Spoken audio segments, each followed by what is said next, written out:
시청자 여러분 안녕하십니까? 김신철 변호사입니다. 오늘은 민사분쟁 중에 이해관계인도 많고 소송 절차도 까다로운 종중이 재산 분쟁에 관해서 말씀드리겠습니다.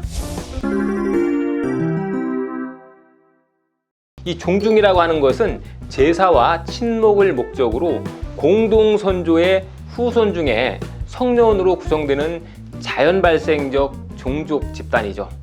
그래서 공동선조의 후손이면 남녀를 불문하고 당연히 종원이 되고요. 총회의 결의로도 이 종원의 신분은 박탈할 수 없습니다. 그런데 종중이 당연히 성립하는 단체다 보니까 단체의 정관이나 규약이 제대로 정비되어 있지 않은 종중이 많고요. 또 산업화가 진행되면서 혈족에 대한 유대감이나 제사의 중요성이 적어지죠. 그러면서 종중이 제대로 관리되지 않고 있습니다. 그렇지만 반대로 종중이 소유하고 있던 토지의 가격이 갑자기 상승하는 경우가 발생하면서 종중의 재산 분쟁은 오히려 증가하고 있습니다. 종중 재산에 대한 분쟁이 단초는 과거 일제강점기 때로 거슬러 올라가는데요. 일제는 1910년부터 조선토지 조사 사업을 일제히 실시하면서 이때 종중 명의로 토지를 소유하는 것을 인정하지 않았습니다. 그래서 종중 소유의 토지에 대해서는 부득이 종중의 대표나 종원에게 부동산 명의를 신탁해서 사정받을 수밖에 없었는데요. 이게 오늘날 무수한 재산 분쟁이 단초가 된 겁니다. 그래서 그때부터 종중의 부동산이 대부분 명의 신탁되었고 지금은 관청으로부터 부동산 등기용 등록번호를 부여받아서 종중 명의로 등기할 수 있는데도 관습상 여전히 종원 명의로 부동산을 명의 신탁하고 있습니다.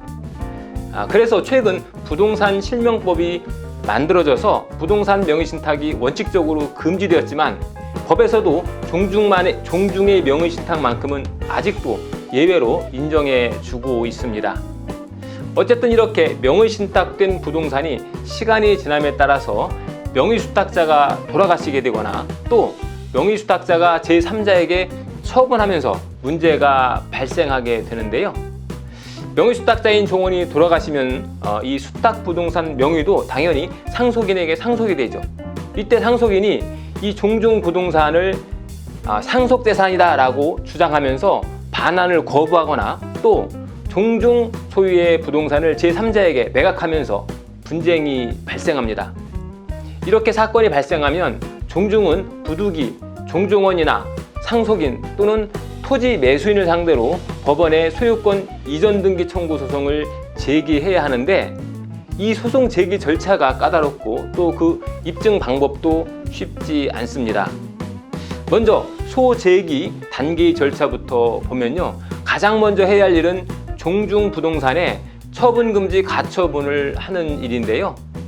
소송 중에 종원이 제3자에게 부동산을 처분할 수도 있기 때문에 소를 제기하기 전에 종원을 상대로 처분금지 가처분 결정을 받아서 종원이 부동산을 제3자에게 팔아먹지 못하게 하는 거죠. 이렇게 가처분이 되었다라고 하면 그 다음에 본안소송을 제기해야 하는데요. 본안소송을 제기하기 위해서는 종중 총회의 결의가 원칙적으로 필요합니다. 보통 보면 회사나 단체의 경우에는 대표이사가 단독으로 소송을 제기하면 되지만 이 종중은 종중재산을 찾아오는 소송을 하려고 해도 원칙적으로 종중총회의 결의를 먼저 거쳐야 합니다.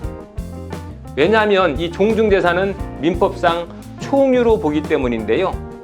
민법상 총유는 재산을 보존하는 행위로 소송을 하는 경우에도 규약 외에 특별한 내용이 없다면 종중총회의 결의를 거쳐야 합니다. 그런데 이 종중총회를 개최하려면 족보에 의해서 소집통지 대상이 되는 종중원의 범위를 일일이 확정한 후에 그 통지가 가능한 모든 종중원에게 개별적으로 소집통지를 해야 하는데요. 깜빡하고 일부 종업원에 대한 소집통지를 누락하게 되면 종중총회 결의가 무효가 될 수 있습니다. 그리고 또 주의하실 것은 이제는 여성도 종원이기 때문에 성년의 여성에게도 빠짐없이 통지를 해야 한다는 겁니다. 그래서 종중 분쟁에서 가장 어려운 절차가 바로 총회를 적법하게 소집하는 건데요. 그래서 보통은 1년에 한 번씩 시제를 지내게 되는데, 이 시제를 지낼 때 여는 정기총회를 이용해서 이때 소재기 결의를 합니다. 왜냐하면 시제 때 모이는 정기총회는 특별한 소집 통지를 하지 않아도 된다는 것이 대법원 판례이기 때문에 정기총회 때 소재기 의결을 하면 소집 통지 문제가 원천적으로 해결될 수 있기 때문이죠.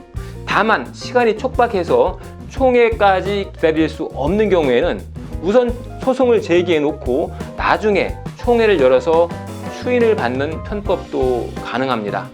자, 이렇게 해서 소제기가 적법하게 되었다라고 하면 그 다음에는 본소송에서 명의신탁된 부동산이 종중 소유의 부동산이다 라고 하는 것을 주장 입증해야 할 텐데요.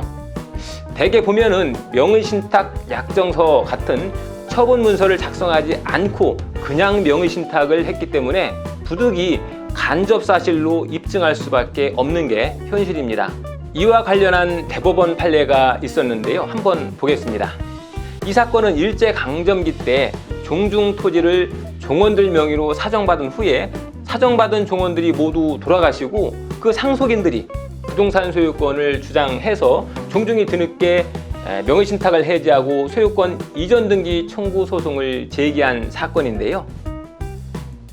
이 사건에서 대법원은 명의신탁을 인정하기 위해서는 명의신탁 당시에 종중이 존재하고 있을 것, 그리고 종중 소유로 인정할 수밖에 없는 간접 자료가 있을 것, 이것을 요구하고 있습니다. 그러면서 간접 자료로서 사정 명의인과 종중의 관계, 또 종중 분묘의 설치 상태, 토지 관리 상태, 제세 공과금 납부 관계, 등기 필증의 소재, 이런 것들을 들고 있습니다. 그래서 이 사안에서는 신탁받은 종원들이 각 가계를 대표하는 최연장자들이었고 그 토지 위에 종중의 선조들의 분묘가 많이 있었던 점, 이런 것들을 간접 증거로 인정해서 종중의 손을 들어주었습니다. 그리고 이 판례에서는 언급이 안 되었지만 실무에서 명의신탁 재산으로 인정될 만한 또 하나의 중요한 자료가 바로 종중의 규약이라고 하는 건데요. 이 종중 규약에 명의신탁된 토지가 명시되어 있는지가 아주 중요합니다. 종중 규약에 명시되어 있다면 종중 토지로 볼 수 있는 중요한 간접 자료가 됩니다.